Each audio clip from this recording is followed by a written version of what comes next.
हनुबी ओंग मथु माली है को फरे ना इबुदी ओंग मथु माली ना नोदी मी मथु माली राबा hi everyone welcome back to my channel ngasi gi mubang sidi mirga thongba ma leijare lupambi thongba ma leijare lota iromba ma leijare nganam ma leijare ado mayam ye hujik chaba hojarage do ahan ba gi hinjang sidi lupambi thongba dagi hana lakhocharage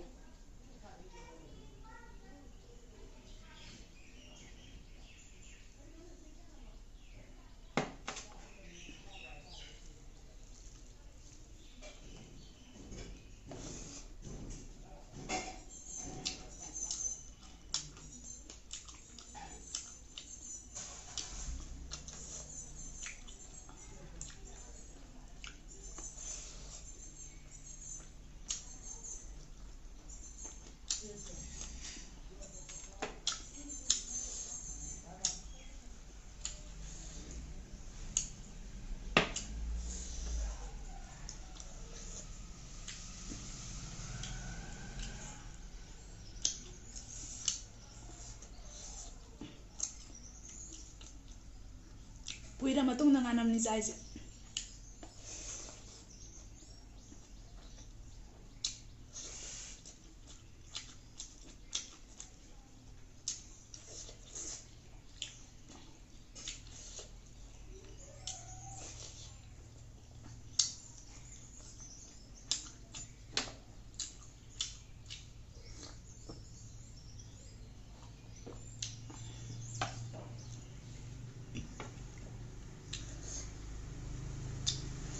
lupambi thongba se chamna chaning dira ai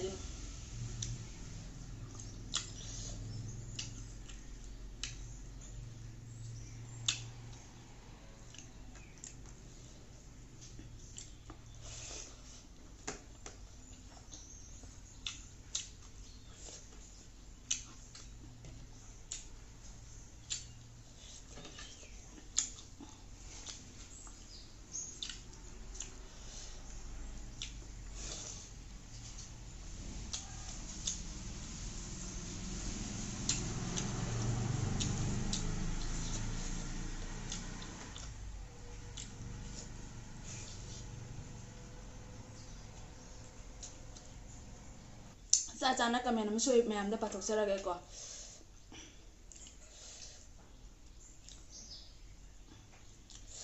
phajana mulle lota se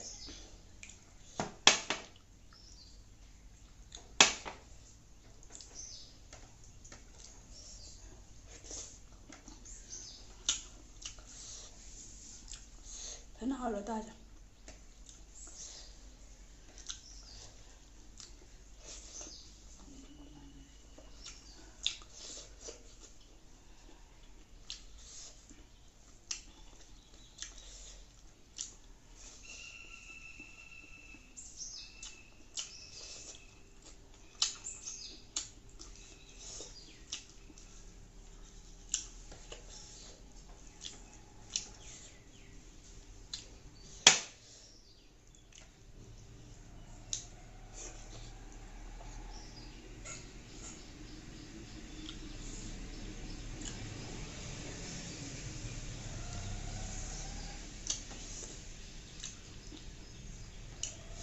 lota iron baga nganam go chaba jam satina pakna ra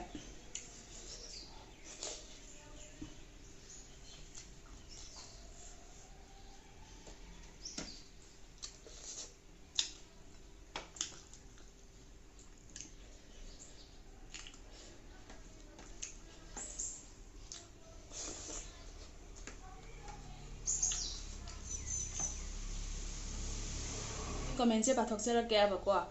nurul nisa begam chaudhuri na haibako hanubi ong mathu mali ai ko ai thomta hanubi orak toina te mayam puna maksu hanubi orak toini ado ong mathu mali na haise ko ai di ong mathu do mu bo ujadri mayam ado ok su loi jadabari na ong mathu ai do kamain to gai do yamma bo ujadri ado noidi naim do ok oramani aduna ni ong mathu mali na mi ngonda comment torai do phare na ibudi ong mathu mali na noidi mi mathu mali raba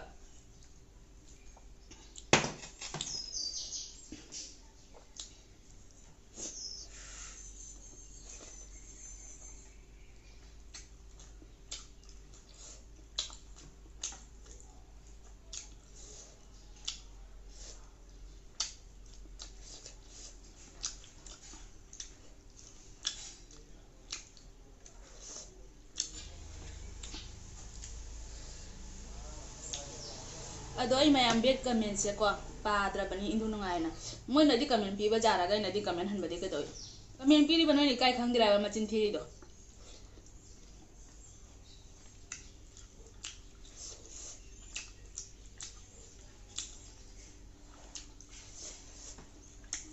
mega ꯊꯣꯡꯕꯁꯦ ꯐꯖꯅ ꯍꯥꯎꯋꯦ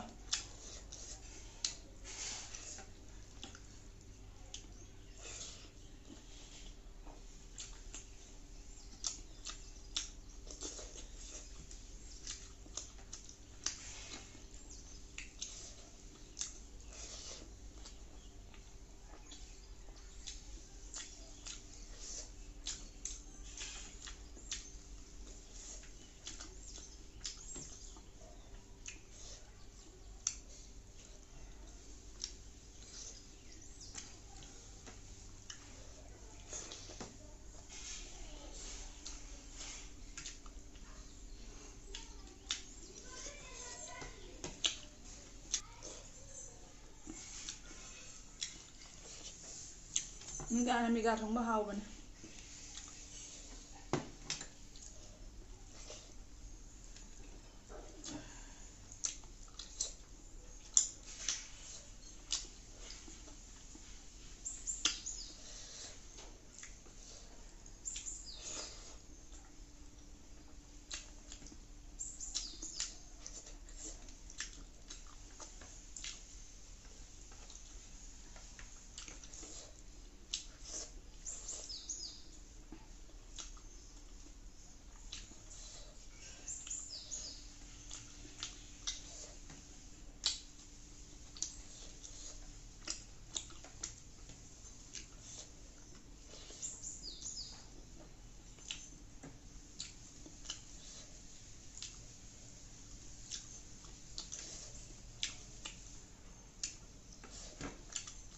ꯆꯥꯛ ꯈꯛꯇꯪ ꯍꯥꯞꯄꯛꯀꯦꯔꯥ ꯂꯩꯔꯤꯕ ꯀꯣ ꯍꯥꯎꯃꯟꯗꯅ ꯑꯗꯣ ꯕꯪ ꯁꯥꯔꯦ ꯆꯐꯨꯗꯩ ꯈꯥꯏꯗꯣꯛꯄꯅꯤꯅ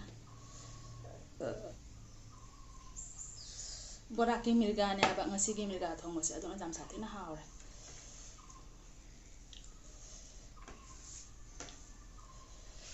ꯁꯨꯃꯥꯏꯅ ꯆꯥꯁꯜꯂꯒ ꯑꯗꯨꯝ ꯍꯥꯏꯁꯤꯅꯤꯅꯦ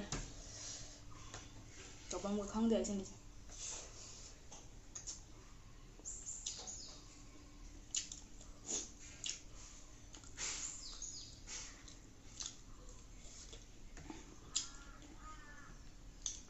ꯃꯤꯅ ꯇꯧꯕꯗꯁꯨ ꯌꯥꯝꯅ ꯉꯥꯡꯖꯅꯤꯡꯉꯤꯁꯦ ꯀꯔꯤꯅꯣ ꯈꯪꯗꯦꯕ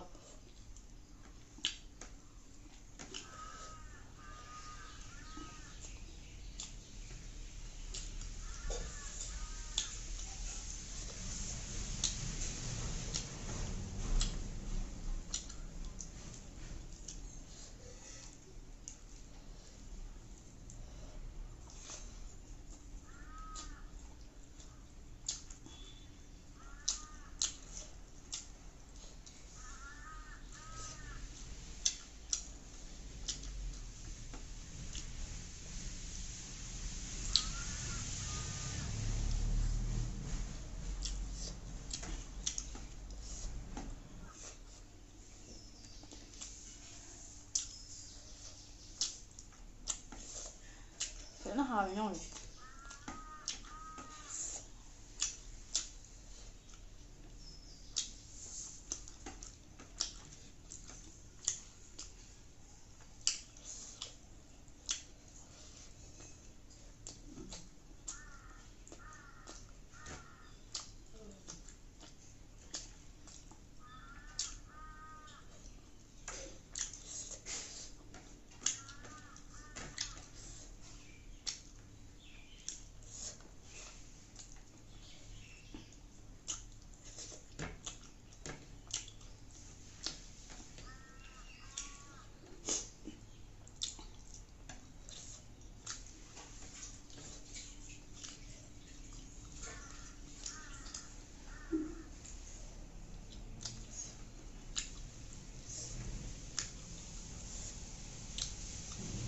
ꯃꯌꯥꯝ ꯃꯇꯥꯡꯁꯤꯗ ꯚꯤꯗꯤꯑꯣꯁꯦ ꯁ꯭ꯋꯥꯏꯁꯤꯒ ꯂꯣꯏꯁꯤꯟꯖꯔꯒꯦ ꯑꯗꯣ ꯅꯧꯅ ꯌꯦꯡꯕ ꯏꯆꯤꯟ ꯏꯅꯥꯎ ꯑꯣꯏꯕ ꯇꯥꯔꯒꯅ ꯁꯕꯁꯀ꯭ꯔꯥꯏꯕ ꯇꯧꯁꯟꯕꯤꯔꯣ ꯉꯁꯤꯒꯤꯗꯤ ꯕꯥꯏ ꯕꯥꯏ